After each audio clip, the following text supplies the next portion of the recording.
everyone, welcome back to Cooking Matters. My name is Collin Spear. I'm with a Lost River Market and Deli, and I'm here today to present pasta salad to you.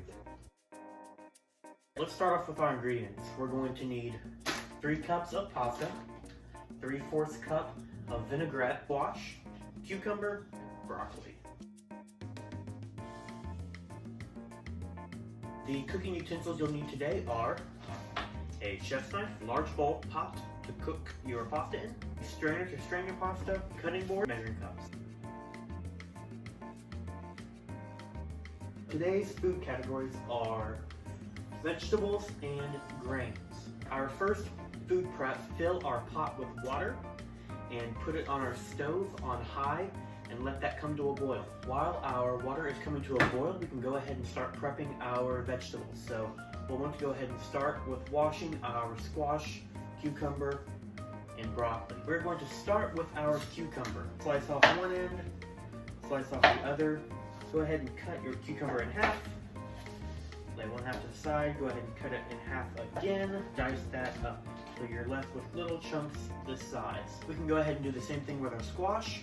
Cut off one end, cut off the other. Lay those pieces off to the side. Cut that squash right in half.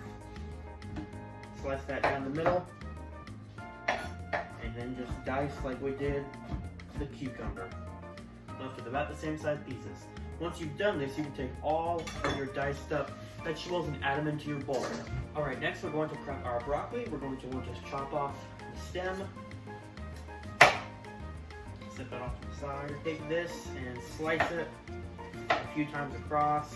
Slice it a few times like this, just kind of dicing it up into smaller pieces. We can go ahead and throw all this chopped up broccoli into our bowl with the other stuff and toss it around. Once our water has begun to boil, we can go ahead and add in our pasta. We're going to add 3 cups of it, and we're going to follow the instructions on the package. Our pasta is done cooking, so we're going to go ahead and strain this and then add it into the rest of the stuff. Right, once we have strained our pasta, we'll want to let it cool for a few minutes so it doesn't get too hot in our bowl. I have strained my pasta and I have it right here. I've got my veggies in this bowl. We're going to go ahead and dump in our pasta to our veggies, and we're going to mix this stuff together. Add in our 3/4 of a cup of vinaigrette, just like this. And then mix it up, and it's ready to serve. There's our finished product. It's beautiful, lots of fresh local ingredients, a variety of colors in there, and it's nutritious and delicious.